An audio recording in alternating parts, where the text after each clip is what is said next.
नाव होती है ना, नाव नाव नदी से पार होने के लिए होती है। नाव सिर पे उठाकर घूमने के लिए नहीं होती है। ते मनुष्य काया रूपी नाव भी संसार से पार होने के लिए है। मैं फलाना मैं फलाना मैं फलाना ये करके घूमने फिरने के लिए नहीं है। एक संत थे, वो झोपड़ी में रहते थे। तो एक बार जंगल में रहते थे। एक बार कुछ सैनिक आए, महाराज पानी होगा पीने का, प्यास लगी है। संत ने उनको पानी पिलाया। तो फिर वो सैनिक झोपड़ी में चारों तरफ नज़र दौड़ाने लगे और कहा कि महाराज जी एक बात पूछें? बोले हाँ पूछो। बोले आपकी कुटीर में कहीं भगवान की मूर्ति नहीं दिखाई दे रही? ठाकुर जी की मूर्ति नहीं, क्यों? बाबा बोले यहाँ जगह बहुत कम है, क्या करें, यहाँ दो नहीं रह सकते हैं, एक ही रह सकता है, जगह बहुत कम है। बोले झोपड़ी में तो जगह काफ़ी है, एक मूर्ति तो आ सकती है। बोले नहीं आ सकती, क्या करूं, इसलिए नहीं रखी है। ठीक है बाबा। सैनिक चले गए। पर अगले दिन फिर एक छोटी मूर्ति ले आए सैनिक, कि चलो बाबा को छोटी मूर्ति दे आते हैं भगवान की। तो छोटी मूर्ति ले आए। बाबा ये रखो। संत ने कहा कि मेरे को मूर्ति की आवश्यकता नहीं है, बहुत दिन हुए जब से मेरे गुरुदेव की कृपा बरसी है, तब से केवल वो ही यहाँ रहते हैं, मैं नहीं रहता। मैं तो मर गया, मैं मिट चुका है, अब तो वही रहता है, बस दूसरा कोई है ही नहीं, केवल वो ही वो है। भगवान की केवल मंदिर में ही नहीं, जीवन में प्रतिष्ठा करनी जरूरी है। छोटा सा दिया टिमटिमा रहा हो रात को, पूनम की रात को, तो चांदनी का आनंद नहीं ले सकते हैं। उसी प्रकार मैं का दिया जब तक जलता रहता है, तब तक विशेष आत्मा का, परमात्मा का आनंद नहीं आता। कृपा का, प्रभु का प्रकाश, उनकी कृपा का प्रकाश प्रतीक्षा करता है कि मैं का दिया बुझे। सेवा से, सत्कर्म से, मौन से, अंतरंग साधना से। मैं की मूर्ति का अभाव भगवान का आविर्भाव है। मैं, आई एम समथिंग, मैं कुछ हूँ। दही बड़ा होता है वो तो अच्छा होता है, खाने में लोगों को अच्छा भी लगता है। हालांकि कभी कभी खाना ठीक है, रोज़ खाना तो वो भी ठीक नहीं है। दाल बड़ा भी अच्छा होता है, आलू बड़ा भी अच्छा होता है, पर मैं बड़ा बहुत खराब होता है, वो दुख देता है। तो मैं की मूर्ति का अभाव भगवान का आविर्भाव है। केवल बाहर से दिया जलाने से क्या होगा, भीतर भी ज्योत जगनी चाहिए। और भीतर की ज्योत कैसे जगेगी? कि गुरु के दर्शन में तल्लीन हो। और भाग्यशाली होते हैं जो कर पाते हैं, नहीं तो लोग देखो ना संसार में दृश्यों की तल्लीनता में खो गए बेचारे। ये फलाना, ये फलानी, ये ऐसा, ये ऐसा। और उसमें भी कई लोग तो ऐसे होते हैं ना, उनको राग द्वेष में ही मजा आता। अच्छा उसने ऐसा कहा, हाँ हाँ ऐसी बात है, अच्छा अच्छा तो वो उससे ये बात कर रहा था, अच्छा हो ओ तो उसने ऐसा कहा, अरे वो ऐसा कह रही थी मेरे लिए, ठीक है मैं भी देख लूँगी, मैं भी देख लूँगा। उसको दिन के तारे नहीं दिखाए तो मेरा नाम नहीं। अब इन बातों के लिए समय बचा है। ये मैं बड़ा है, तो मैं का अभाव ही भगवान का आविर्भाव है। इसलिए कई महापुरुष तो है ना, देखते मौन हो जाते, बोलते ही नहीं है कि इनको ईश्वर से कुछ लेना देना नहीं। सब ऐसे नहीं होते, पर कुछ लोग होते हैं। तो दृश्यों की तल्लीनता में दृष्टा खो गया, उलझ गया। दृश्य की तल्लीनता में डूबे हैं, दृष्टा खो गया। दर्शन में तल्लीन होना चाहिए, पर दृश्य में तल्लीन हो गए। आंख बंद करके बैठे तो किसी को किसी लड़की की याद आ रही है, किसी को कोई लड़के की याद आ रही है, किसी को मामा की याद आ रही है, किसी को चाचा की याद आ रही है। और कई लोग तो ट्रेन में जाते हैं, ट्रेन में बैठ गए, फिर भी घर पे फ़ोन करेंगे, हाँ हम बैठ गए ट्रेन में, हाँ सीट मिल गई हमको, चिंता मत करना, हाँ फिर फ़ोन रख दिया। अब हम पहुंचने वाले हैं, हाँ ट्रेन पहुंच रही है, भाई हम पहुंच गए, हाँ तुम रोटी वोटी खा लेना, हाँ खा लेगा, वो भूखा नहीं मरेगा, ज़्यादा खाएगा उल्टा के, गए तुम। एक आदमी अपनी पत्नी को रेलवे स्टेशन पर लेने गया था, ट्रेन आई, रुकी, सामान वामान लिया, बेचारा उदास चेहरा, मानो दिवेल पिया हुआ है, सर्दी थी पर पसीना आ रहा था। पत्नी ने कहा, ये क्या आपने अपना चेहरा बना रखा है, जरा खुश खुश प्रसन्न चेहरे से आप वेलकम कीजिए। वो देखो वो पति पत्नी खड़े हैं, वो उसका पति कितना प्यार से हंस हंस के बात कर रहा है, आप नहीं कर सकते ऐसे? उसने कहा कैसे करूं? बोले वो कर रहा है। बोले तू जरा ठीक से देख, वो छोड़ने आया है, मैं लेने आया हूं, ये तेरे को नहीं दिखता? हे भगवान, हे भगवान, हे भगवान। तो मैं की मृत्तिका का घेरा सत्य से वैसे ही दूर कर देता है जैसे मिट्टी का घड़ा समुद्र के पानी को समुद्र से दूर कर देता है। एक मिट्टी का घड़ा समुद्र के पानी में डुबाया और उसमें पानी भर गया, हमने उसको अलग कर दिया, था तो समुद्र का पानी, पर मिट्टी के घड़े ने समुद्र के पानी को समुद्र से दूर कर दिया। ऐसे ही इस मिट्टी के घड़े ने दूर कर दिया, जीवात्मा जो ईश्वर का अंश है उससे ही विमुख कर दिया। तो हम उससे विमुख हुए, केवल टूटे नहीं हैं। टूटते तो जी कैसे सकते, देख कैसे सकते, खाना हजम कैसे होता, सुबह नींद से कैसे उठते, केवल विमुख हुए हैं। और विमुखता दूर होती है गुरु के सत्संग से, गुरु के दर्शन में डूबने से, उससे विमुखता दूर होती है। मुझे एक सज्जन ने बताया, बम्बई में रहते हैं, भिवंडी, मुंबई में भिवंडी एरिया है, वो शिवजी के भक्त थे, बचपन से शिवजी की उपासना खूब की थी। ओम नमः शिवाय तो मंत्र उनको चलता रहता था, ओम नमः शिवाय, ओम नमः शिवाय, ओम नमः शिवाय जपते थे खूब। तो फिर जब उनको बापूजी का सत्संग सुनने को मिला तो उन्होंने दीक्षा ले ली। फिर काशी गए, काशी विश्वनाथ ज्योतिर्लिंग के दर्शन करने। मानो शिव जी को प्रार्थना की कि आपकी कृपा से ही मुझे बापू जैसे सच्चे सद्गुरु मिल गए, आपने बड़ी कृपा की, बचपन से की हुई आपकी भक्ति, हे भोलानाथ आपने स्वीकार कर ली, जो आपने मुझे ऐसे गुरु से मिला दिया, आपकी बड़ी कृपा है। तो लौटते समय काशी से एक छोटा सा शिवलिंग ले लिया कि घर जाकर इसकी स्थापना करूँगा, पूजा करूँगा। तो घर के पास छोटा सा मंदिर बना के स्थापना कर दी और पूजा करते थे। तो एक दिन उन्होंने बताया, मुझे शिवलिंग में बापूजी की आकृति उभरी हुई दिखी, और वो आकृति जैसे लेमिनेशन फ़ोटो होता है वैसी नहीं, पर एकदम बाल वैसे बापूजी के जैसे गुरुदेव की दाढ़ी है वैसे, और बाल घुंघरूले हैं पीछे ऐसे, और माला जो बापूजी पहनते ना रुद्राक्ष की, मैंने तो बहुत करीब से देखी हुई है, तो वैसी की वैसी माला भी उस शिवलिंग में दिख रही थी। और उन्होंने बताया 45 दिन तक वो आकृति उस शिवलिंग में रही, 45 दिन के बाद वो आकृति फिर अलोप हो गई, ऐसा उनको अनुभव हुआ। दूसरे एक गोरखपुर के साधक ने हमको बताया, गोरखपुर में रहते हैं वो, तो वो हर साल छुट्टियों में, बच्चों की छुट्टियां होती तो केदारनाथ जाते, कभी बद्रीनाथ जाते, कभी सेतुबंध रामेश्वरम जाते। तो एक बार वो केदारनाथ गए थे, वहाँ ज्योतिर्लिंग है हिमालय तू केदारम, वहाँ उन्होंने प्रार्थना की कि भोलानाथ बाबा आपका दिया हुआ सब कुछ है मेरे पास, पर अभी जैसी भक्ति होनी चाहिए वैसी जीवन में नहीं है, जन्म गयु हरि भक्ति बिना। बड़े बुद्धिमान होते हैं वो लोग जिनको ये खटकता है कि मेरे में भक्ति नहीं है अभी जैसी होनी चाहिए। लोगों को पैसों का अभाव तो खटकता है, सुविधाओं का अभाव तो खटकता है, पर धन भागी हैं वे जिनको भक्ति का अभाव खटकता है। मेरी भक्ति कैसे बढ़े, मेरी प्रीति कैसे बढ़े, मेरी नाम जप में रुचि और कैसे बढ़े। तो उन्होंने प्रार्थना की कि भक्ति मिल जाए, प्रभु कैसे मिले आप कृपा करना।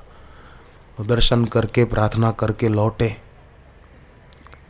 मैंने बुजुर्ग संतों से सुना है कि शिवजी पर चढ़ाया हुआ वो फिर खाना नहीं चाहिए। शिवजी को अर्पण किया शिव निर्माल्य, फिर उसको खाना नहीं चाहिए, ऐसा मैंने सुना है। और शिवजी के तरफ नंदी मुख करके बैठते हैं ना, शिवजी का नंदी का मुख शिवजी के तरफ होता है, तो नंदी को पीठ देकर प्रणाम नहीं करना चाहिए।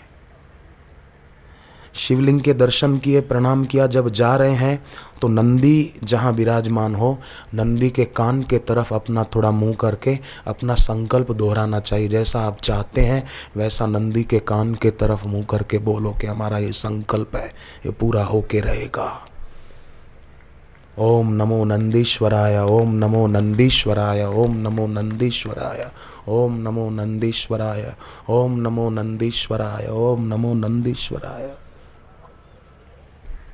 तो साधक ने केदारनाथ महादेव ज्योतिर्लिंग के आगे प्रार्थना की दिल से कि मेरे को भक्ति मिल जाए। हम भी प्रार्थना करें थोड़ी।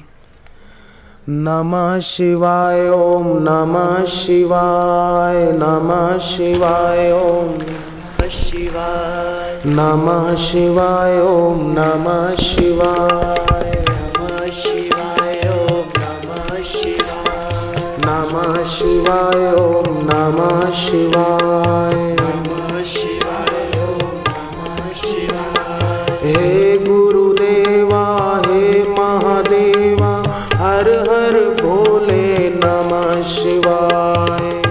गुरुदेवा हे महादेवा, हर हर भोले नमः शिवाय। तू ही सारे जग का दाता, हर हर भोले नमः शिवाय। तू ही सारे जग का दाता, हर हर भोले नमः शिवाय। तू ही सबका भाग्य विधाता, हर हर भोले नमः शिवाय। तू ही सबका भाग्य विधाता, हर हर भोले नमः शिवाय। नमः शिवाय, ओम नमः शिवाय, नमः शिवाय, ओम नमः शिवाय। हे रामेश्वर महाकालेश्वर, हर हर भोले नमः शिवाय। हे रामेश्वर महाकालेश्वर, हर हर भोले नमः शिवाय। तेरी मूरत सबसे प्यारी, हर हर भोले नमः शिवाय। तेरी मूरत सबसे प्यारी, हर हर भोले नमः शिवाय। तेरी माया जग से न्यारी, हर हर भोले नमः शिवाय। तेरी माया जग से न्यारी, हर हर भोले नमः शिवाय। निर्वाण रूपम ब्रह्म स्वरूपम, हर हर भोले नमः शिवाय। निर्वाण रूपम ब्रह्म स्वरूपम, हर हर भोले नमः शिवाय। नमः शिवाय, ओम नमः शिवाय। नमः शिवाय, ओम नमः शिवाय।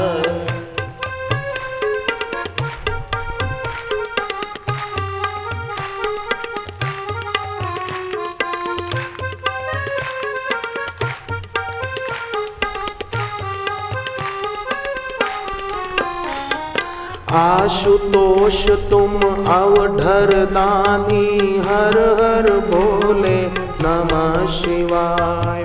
आशुतोष तुम अवधर दानी, हर हर भोले नमः शिवाय। सबकी पीड़ा तुमने जानी, हर हर भोले नमः शिवाय। सबकी पीड़ा तुमने जानी, हर हर भोले नमः शिवाय। हे नागेश्वर, हे त्र्यंबकेश्वर, हर हर भोले नमः शिवाय। हे नागेश्वर हे त्र्यंबकेश्वर हर हर बोले नमः शिवाय।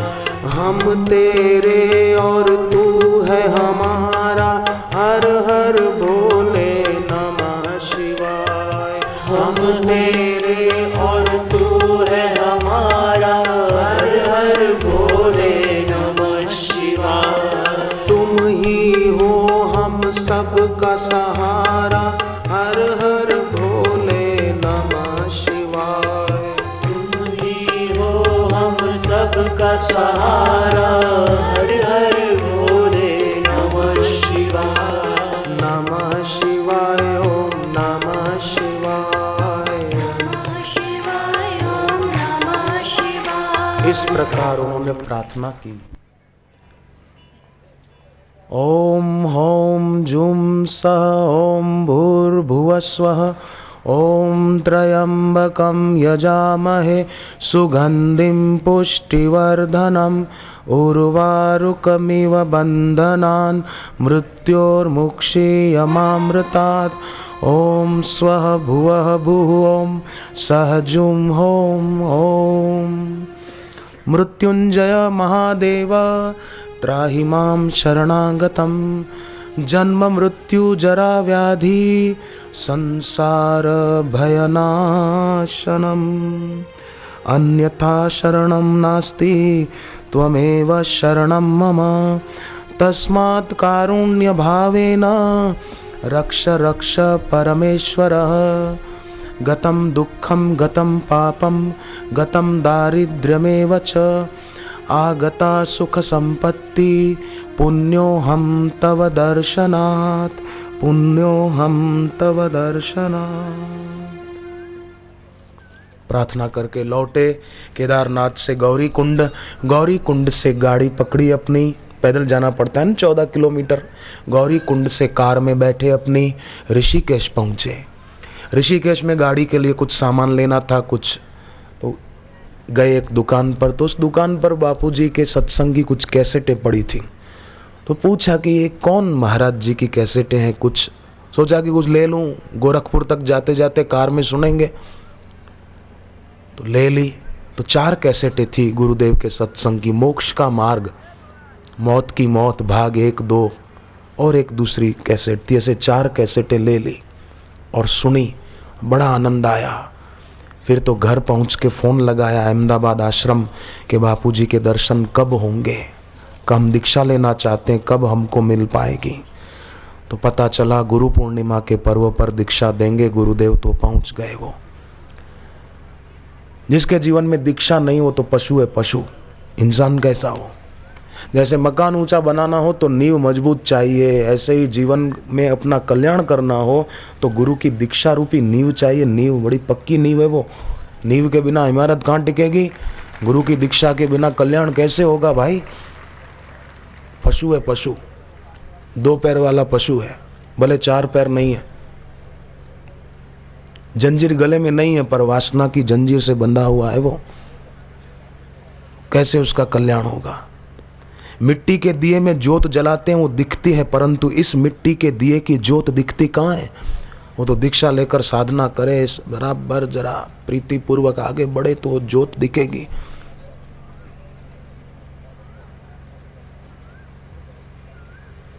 जीवन बड़ा अनमोल है, यूं ही बीत न जाए, यूं ही बीत न जाए।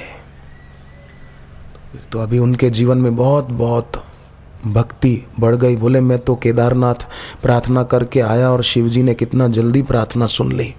ऐसे यहाँ उज्जैन में जब पहली बार कुंभ था, इस बार के पहले वाला 1992 में, तब भी सत्संग था गुरुदेव का, 1 महीने तक उज्जैन में हुआ था। तो एक सज्जन अपने दोस्त के साथ नेपाल से आए थे। बापूजी का सत्संग सुनकर उनको हुआ कि नेपाल में भी सत्संग होना चाहिए। और अब बोले इतनी भीड़ में मैं गुरुजी से बात कहाँ कर पाऊँगा, कैसे बात होगी। जैसे आजकल सब सोचते मेरी बात कैसे होगी, इतनी भीड़ है, आश्रम में तो कोई अंदर जाने नहीं देता, क्या करें। जब जाएंगे तब बात करेंगे। तो उन्होंने सोचा चलो बात होगी तब होगी, अभी मंदिर जाके आऊँ, उज्जैन आया हूँ तो जय महाकाल बाबा, उधर जाके आऊँ जरा, क्योंकि जो शिव हैं वो गुरु हैं, जो गुरु हैं वो शिव हैं। तो वो गए महाकाल के मंदिर में और नंदी के पास खड़े होकर प्रार्थना की कि हे भगवान महाकाल, हमारी एक ही इच्छा है, बस हमारे नेपाल में भी बापूजी के चरण पड़ जाएं, वहाँ के लोगों को भी सत्संग और दर्शन का लाभ मिल जाए, बस ऐसी कृपा करो। तो ऐसा संकल्प करके प्रार्थना करके आए, रात को अपने निवास पर सोए। सुबह पता लगा लिया कि बापूजी कहाँ ठहरे हुए हैं। तब तो आश्रम नहीं था ये। तो जहाँ गुरुदेव का निवास था वहाँ पहुँच गए। तो बापूजी जब गाड़ी में बैठकर सत्संग पंडाल में आने के लिए निकले तो वो हाथ जोड़े खड़े थे। तो बापूजी ने उनके पास ही गाड़ी रोकी और कहा बोलो क्या चाहते हो। तो उनको लगा कि वाह रे वाह, कल तो प्रार्थना करके आया और आज तो मेरी स्वीकार भी हो गई। तो बापूजी ने सामने से कहा बोलो क्या चाहते हो। तो उन्होंने कहा बस गुरुदेव आपके चरण नेपाल की धरती पर पड़ जाएं, बस यही चाहता हूँ और कुछ नहीं चाहिए। बापू ने कहा भाई तुम्हारी मांग तो अच्छी है, दूसरों को सत्संग कैसे मिले, अपने लिए तो हर कोई सोचता है, पर सबका भला होगा, तुम चिंता मत करो, जरूर होगा। और समय आया तो नेपाल में वीरगंज में सत्संग हुआ था पूनम के पर्व पर। पुराने पूनम व्रतधारी साधक भी आए थे नेपाल में।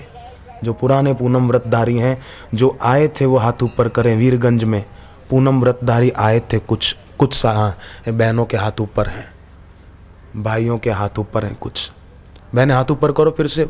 नेपाल में आए थे पूनम दर्शन, ये आगे बहनें बैठी हैं। हाँ बस, ये सूरत की बहनें हैं कई इनमें। गुजरात में सूरत है, वहाँ पर आश्रम है अपना, बहुत बड़ा आश्रम है।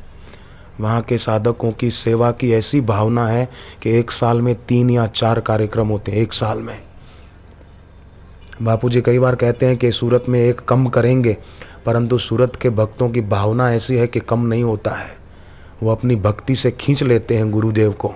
जैसे हरियाली होती है तो बरसात मेघ खींच कर आते हैं ना, ऐसे ही सूरत वालों के दिल में भक्ति की हरियाली है तो बापूजी को भी खींच लेते हैं एक साल में 3 बार। सेवा की भावना भी है, सच्चे दिल से करते हैं। सूरत के आश्रम में होली पर, जन्माष्टमी पर सत्संग होता है तो जो आते हैं उनको भी आनंद आता है। एक भाई ने तो मुझे बताया, बोले 20 साल पुराना एक्जिमा का रोग था मेरे को, वो चमड़ी का हो जाता है ना। बोले होली का रंग छांटा बापू ने, दूसरे दिन भी मैं गया, वो दूसरे दिन भी लगा, तो उसके बाद मेरा एक्जिमा का रोग मिट गया। अब है ही नहीं कोई, मैं आनंद में हूँ, मज़े में हूँ, बहुत खुश हो रहे थे।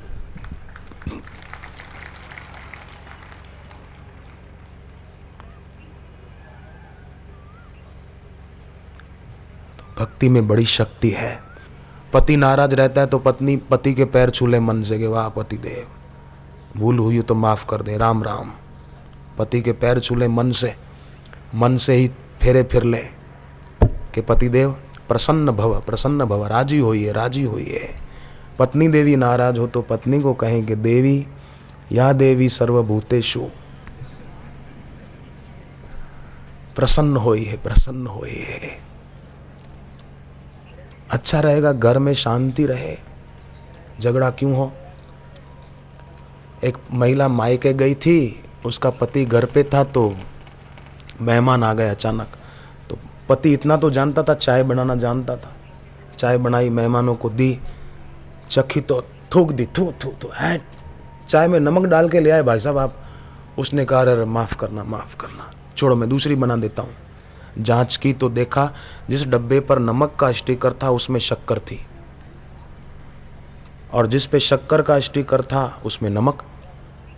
उसने तो भूल से डाल दिया, पिसी हुई शक्कर होगी भाई, मिश्री होगी, डाल दी तो खारी हो गई। पत्नी के आने पर डांटा उसको कि तूने ऐसा क्यों किया, शक्कर लिखा है स्टिकर पर और उसके अंदर नमक, और नमक लिखा है उसके अंदर शक्कर, ऐसा उल्टा काम क्यों किया तूने। पत्नी बोली चींटियों को धोखा देने के लिए। चींटियां बहुत है ना, तो उनको जरा चकमा देने के लिए ऐसा कर दिया। अब चींटियां कोई पढ़ी लिखी है,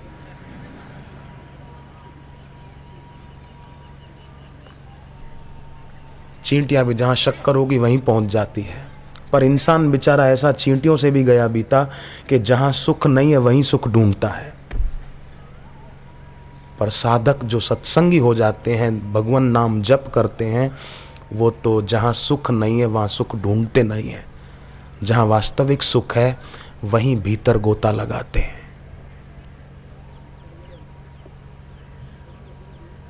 ऐसे साधकों को मेरा प्रणाम है जो शाश्वत की प्यास को जगा पाए हैं। शाश्वत की प्यास जगा पाना ये भी सौभाग्य है। भले उसकी प्राप्ति न भी हो इसी जन्म में, पर उसके लिए प्यास है ना, तो ये भी बहुत बड़ी बात है, बहुत बड़ी बात है। आत्म साक्षात्कार न हुआ पर प्यास है ना, और प्रारब्धवश श्वास पूरे हो गए, शरीर की मृत्यु हो गई, तो भी घाटा नहीं है, तो भी सौदा सस्ता है। भगवान ने गीता में कहा, ऐसे भक्त को मैं दोबारा किसी अच्छे कुल में जन्म दिला देता हूँ। जिसको परमात्मा का साक्षात्कार नहीं हुआ और शरीर छूट गया, तो मैं दोबारा जन्म दिलाता हूँ अच्छे कुल में, ताकि उसकी साधना पूरी हो जाए। ये कौन सा उकदा जो हो नहीं सकता? तेरा जी न चाहे तो हो नहीं सकता। हम चाहें तो सब संभव है, असंभव कुछ भी नहीं है। हार न जाएं, निराश न हो जाएं। विदेशी विज्ञानी ग्राहम बेल टेलीफोन के आविष्कार में लगा था। सब लोग उसका विरोध कर रहे थे, पागल हो जाएगा, कितने पैसे बिगाड़ दिए, पर वो लगा रहा, तो टेलीफोन का आविष्कार करके ही रहा वो आदमी, निराश नहीं हुआ। सर आइजैक न्यूटन लगे रहे तो गुरुत्वाकर्षण के सिद्धांत को खोजने में सफल हो गए। जेम्स वॉट लगे रहे तो वाष्प से चलने वाली इंजन का आविष्कार कर दिया उन्होंने। एडिसन लगे रहे, 700 प्रयोग किए थे बिजली के आविष्कार के लिए। उनके साथी हार चुके थे, बोले अब छोड़ो, नहीं होता है, अब इतना समय, 3 साल बिगाड़े इसमें हमने। एडिसन ने उनका हौसला बुलंद करते हुए कहा कि देखो, 1000 बार असफल हो ना, फिर भी कदम आगे रखना चाहिए। अभी तो 700 प्रयोग ही हुए हैं, हिम्मत क्यों हारते हो, लग जाओ। लग गए। 3 महीने और बीते और बिजली का आविष्कार हो गया। दुनिया रोशनी से नहा उठी। ये एडिसन की मेहनत थी। एक विज्ञानी हिम्मत नहीं हारता, तो भक्त क्यों हार जाए?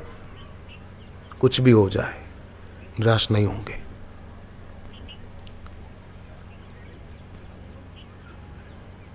कदम आगे रखेंगे, आज नहीं तो कल सफलता चरण चूमेगी, बिल्कुल पक्की बात है।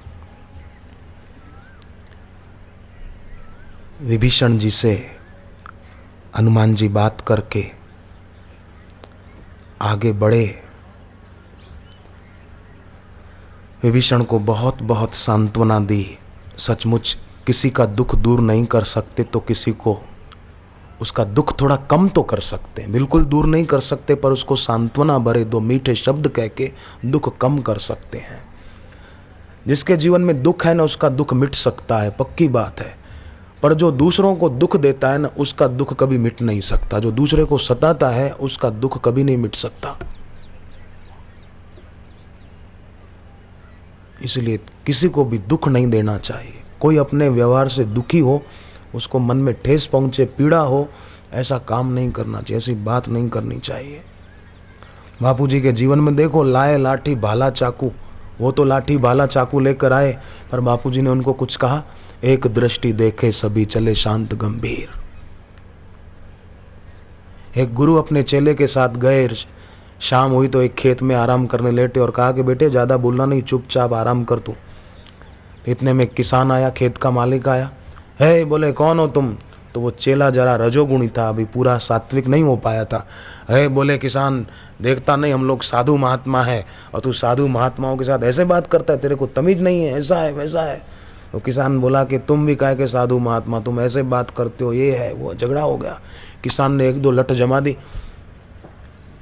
फिर गुरु जी को पूछा, आप कौन है महाराज जी, कहाँ से आए हैं? महाराज जी कुछ बोले ही नहीं, हाथ जोड़े और उठ के चलने लगे। तो वो किसान पैरों में पड़ा, महाराज महाराज नाराज नहीं होके जाओ, महाराज आपको आराम करना तो भले करो, इधर बैठो बैठो। गुरु जी बैठ गए, आराम तो करना था ही। चेला बोला कि इसने मेरे को तो मारा और आपको हाथ जोड़ के प्रणाम कर रहा है। बोले मैंने तेरे को कहा था कि तू कुछ बोलना नहीं, क्यों बोला तू? गुरु की सीख नहीं मानी, डंडे पड़े। गुरु की सीख मानता तो तेरे को डंडे नहीं पड़ते। देख मेरे व्यवहार से इसको आदर हो गया ना, क्यों लड़ाई झगड़े में पड़ना? शांति, हरिओम तत्सत, बाकी सब गपसप। उसका मतलब ये नहीं कि डरते रहें, दबते रहें शोषकों से। यथा योग्य, देश काल परिस्थिति के अनुसार। अब बाहर गए हैं, खाना नहीं है साथ में या कहीं व्यवस्था नहीं है, तो स्वाभाविक बाहर से कुछ लेके खाना पड़ा तो रोए नहीं, हाय रे हाय हमको बाहर का खाना पड़ गया, हमारी तो साधना नष्ट हो गई। न खाएं तो अच्छा, पर खाना पड़े तो हाथ में थोड़ा पानी लेके चारों तरफ से घुमा दिया कि हे प्रभु, थोड़ा मजबूरी में खाना पड़ रहा है, आप कृपा करना कि ये खाने से हमारी बुद्धि न बिगड़े। हरिओम शांति, राम राम राम, ऐसा करके फिर खा ले। उसका मतलब ये नहीं कि आइडिया मिल गया अब तो हा कोई बात नहीं, आउट गोइंग फ्री, ऐसा नहीं करना। कभी मजबूरी में कभी खाना पड़े तो बात अलग है। बाकी युक्ताहार विहारस्य युक्ता चेष्टस्य कर्मसु युक्ता स्वप्नवबोधस्य योगो भवति दुःखा। हमारी दृष्टि ससीम है, उनकी कृपा असीम है। हम जरा दायरे से बाहर आए, हमारा विस्तृत मन होना चाहिए, विकृत मन नहीं होना चाहिए। लोगों का मन विकृत हो गया, विकृत मन नहीं होना चाहिए, दरिया दिल होना चाहिए, दायरा दिल नहीं होना चाहिए, विस्तृत मन होना चाहिए, विकृत मन नहीं होना चाहिए। विकृत दृष्टि होती है ना तो दृश्य को भी विकृत कर देती है। दृष्टि केवल देखती नहीं है, दृष्टि दृश्य का निर्माण भी करती है। बैठे होंगे कोई भाई बहन, पर आपके मन में दबा हुआ काम विकार होगा तो आपको लगता है कोई गलत बात कर रहे हैं, ऐसा होगा ऐसा होगा। ये तुम्हारे मन का दबा हुआ विकार है, तुम जानो। जैसे मीरा भारत में हुई, ऐसे पश्चिम में जीसस की एक भक्त हुई, थेरेसा उसका नाम था। थेरेसा जीसस की पक्की भक्त थी। तो वो ऐसा बोलती रहती थी जीसस को कि आप मेरे साथ ही रहते हैं हरदम, मैं रात को जब सोती हूँ तब भी आप मेरे साथ होते हैं। तो ये बात सिगमंड फ्राइड ने सुनी। सिगमंड फ्राइड ने यह सुनकर थेरस पर अपने मन का दबा हुआ काम विकार थोप दिया कि थेरेसा के मन में काम वासना है, इसलिए वो ऐसा बोलती है कि मैं रात को सोती हूँ तब भी आप मेरे पास होते हो, मेरे साथ होते हो। ये सिगमंड फ्राइड के मन का दबा हुआ विकार था जो उसने थेरेसा पर थोप दिया। ऐसे ही कईयों के मन का दबा हुआ रुग्ण विकार वे दूसरों पर थोप देते हैं। क्या जरूरत है? क्या ईश्वर का ध्यान करने के लिए समय नहीं है? क्या सदगुरु का सुमिरन करने के लिए समय नहीं है? केवल यही बातें ध्यान में रखने के लिए अब समय बचा है। कितना आश्चर्य की बात है कि समय कैसे मिल जाता है ऐसी बातों के लिए। ऐसे लोग फिर उन्नत नहीं हो पाते। जितनी गहराई होगी उतनी ऊंचाई होगी। वृक्ष जितना गहरा होगा उतना वो ऊंचा उठेगा। गहराई चाहिए, गहराई। पानी में खींची हुई लकीरें ज्यादा टिकती नहीं है। पत्तों के और तिनकों के बने हुए घर ज्यादा टिकते नहीं हैं। प्लास्टिक के फूल से सुगंध नहीं आ सकती है। बबूल के पेड़ पे हाथ डालेंगे तो आम खाने को कभी नहीं मिल सकता है। इसलिए सावधान। गुरु उपदिष्ट मार्गेण, गुरु गीता का श्लोक है। गुरु उपदिष्ट मार्गेण मनः शुद्धिम तु कारयेत अनित्यम खंडयेत सर्वम यत्किंचिदात्म गोचरम। ठीक अपना भविष्य अपने हाथ में है। हम जैसा चाहेंगे ऐसा हो जाएगा। अपने भाग्य के निर्माता हम स्वयं हैं। अपने भाग्य के लेखक भी हम स्वयं हैं। पंडितों के सहारे रहोगे दुखी रहोगे। अपने गुरु का सहारा बस।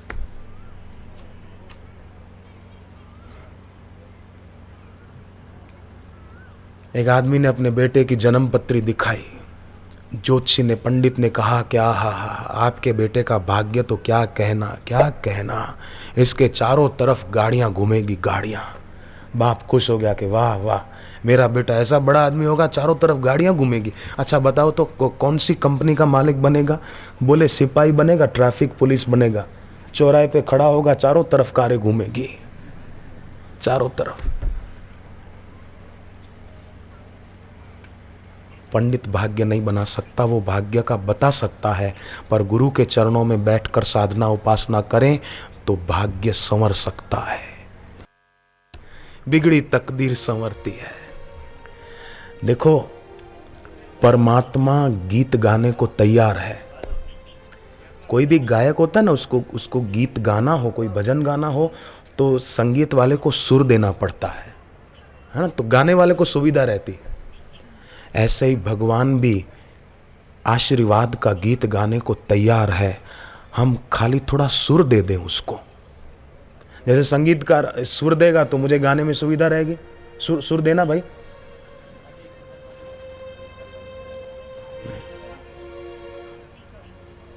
नहीं दे रहे अभी। ऐसे हम भी सुर नहीं देते ना तो वो गाता नहीं है, बाकी वो तैयार है गाने के लिए। हम सुर दे दें बस, हम शुरुआत कर दें, बड़ा आनंद आएगा।